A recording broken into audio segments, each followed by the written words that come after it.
Hello बच्चों, कैसे हो आप सभी। आशा करती हूँ आप सभी स्वस्थ होंगे। चलिए आज की कार्यपत्रिका शुरू करते हैं। तो ये है हमारी कार्यपत्रिका संख्या 29 जो SCERT द्वारा दी गई है और कक्षा 5 के लिए है। यहाँ साथ में आप अपना सेक्शन लिखिए A, B या C, जो भी आपका सेक्शन है। आज दिनांक है 21 फरवरी 2022। पठन अभियान का छठा सप्ताह है जिसका थीम है अंतर्राष्ट्रीय मातृभाषा दिवस। यहाँ आपको अपना नाम और यहाँ पर अपने शिक्षक या शिक्षिका का नाम लिखना है। नमस्ते प्यारे बच्चों, आशा करते हैं कि आप सभी स्वस्थ और खुश होंगे। प्यारे बच्चों, आज 21 फरवरी है। दुनिया भर में हर वर्ष इस दिन अंतर्राष्ट्रीय मातृभाषा दिवस मनाया जाता है।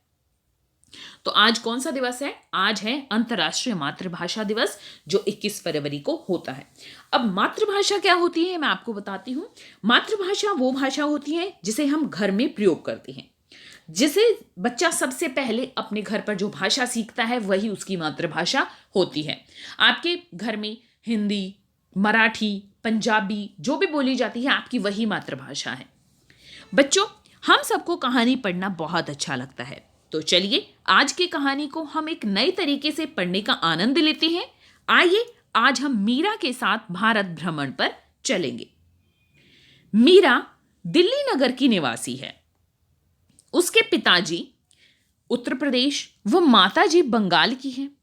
आज मीरा अपने माता पिता के साथ भारत भ्रमण करके लौटी है।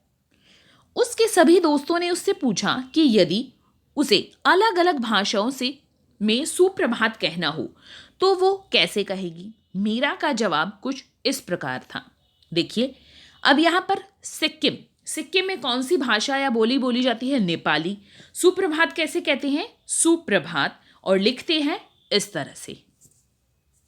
फिर बंगाल राज्य में कौन सी बोली या भाषा बोली जाती है? बांग्ला, और उसे सुप्रभात को क्या कहेंगे बंगाली में? बांग्ला भाषा में सुप्रभात, और इस तरह से लिखेंगे। फिर बिहार में कौन सी भाषा बोली जाती है? भोजपुरी, और सुप्रभात को क्या कहेंगे? सुप्रभात, इसी तरह लिखेंगे। तो सिक्किम में सुप्रभात, शुभ प्रभात, बंगला में सुप्रभात, भोजपुरी में सुप्रभात, और कश्मीर में कश्मीरी भाषा या बोली जाती है तो सुबह ब खैर। ठीक है, और इस तरह से हम लिखेंगे। तो एक बार मैं फिर से बता देती हूँ। सिक्किम में बोली जाती है नेपाली, और शुभ प्रभात हम किसको बोलते हैं? सुप्रभात को, और इस तरह लिखते हैं।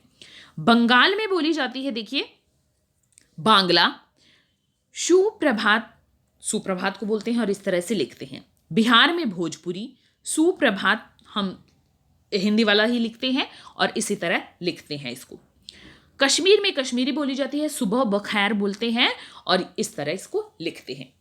भाग 1, क्या आप बता सकते हैं कि आपके घर में बोली जाने वाली भाषा यानी आपकी मातृभाषा में आप नीचे दिए गए शब्दों या वाक्य को कैसे बोलेंगे? तो यहां पर देखिए, आपको एक नक्शा दिया है।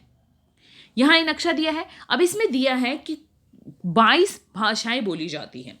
जैसे कौन कौन सी? कश्मीरी, यहाँ पर कश्मीरी, डोगरी, पंजाबी, हिंदी, सिंधी, गुजराती, मराठी और कन्नड़ा, तेलुगु, और यहाँ पर तमिल, ओडिया, मैथिली, बंगाली, बोडो, और यहाँ पर और भी देख सकते हैं देवनागरी। तो ये सारी भाषाएं बोली जाती हैं। तो अब आपको यहां पर बताना है कि आपकी मातृभाषा का नाम क्या है। अगर आपकी मातृभाषा का नाम है हिंदी तो आप यहां पर लिखिए हिंदी है तो हिंदी लिखिए। अगर कोई और मातृभाषा है आपकी तो वो यहां पर लिखिए। नमस्ते, मेरा नाम डैश है। यहां पर आपको अपना नाम लिखना है। जैसे मैं लिख देती हूं राम। नमस्ते, मेरा नाम राम है। शुभ रात्रि, आपसे मिलकर खुशी हुई। आप कैसे हैं? आप क्या खाना पसंद करेंगे? अब ये आपको क्या करना है? ये सारे वाक्य, नमस्ते, शुभ रात्रि, आप कैसे हैं, मेरा नाम, जो भी आपका नाम है, आपसे मिलकर खुशी हुई, आप क्या खाना पसंद करेंगे, ये सभी वाक्य आपको अपनी मातृभाषा में बोलने हैं। अगर हिंदी है आपकी मातृभाषा तो ये आप इसी तरह बोलेंगे। अगर आपकी मातृभाषा कोई और भाषा है तो उस भाषा में आप इन सभी वाक्यों और शब्दों को पूछिए, अपने घर वालों से पूछिए कि किस तरह बोलेंगे। और अगर आपको नहीं पता चल रहा है तो मुझसे कमेंट सेक्शन में बताइए मुझे आप कि आप कौन सी जगह से हैं और वहां पर उसकी कौन सी मातृभाषा बोली जाती है, मैं आपको कमेंट सेक्शन में बताऊंगी। और इन सभी वाक्यों और शब्दों को कमेंट सेक्शन में ही बताऊंगी कि इन सभी को कैसे बोलते हैं, कैसे इन वाक्यों और शब्दों को कैसे बोलते हैं। तो अगर आपको मातृभाषा पता करने में दिक्कत है तो मुझसे कमेंट सेक्शन में पूछ सकते हैं, अन्यथा ये आप स्वयं कीजिए, अपने घर पर बड़ों की मदद से कर सकते हैं आप इसे। मजेदार गतिविधि। प्यारे बच्चों, पता लगाइए आपके आस पड़ोस में रहने वाले लोग किस किस राज्य के हैं और वे सभी कौन सी भाषा का प्रयोग करते हैं, उसकी एक सूची तैयार कीजिए।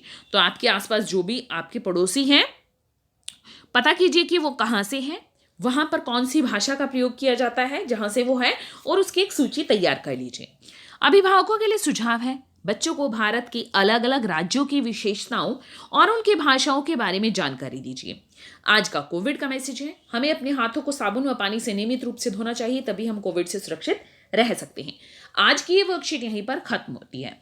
अगर आपको वीडियो पसंद आई है तो लाइक कर दीजिए, अपने फ्रेंड्स के साथ शेयर कीजिए और चैनल को सब्सक्राइब कर लीजिए ताकि आगे आने वाली वर्कशीट आपके मिस ना हो। फिर मिलते हैं एक नई वर्कशीट के साथ, तब तक के लिए अपना ध्यान रखना। धन्यवाद।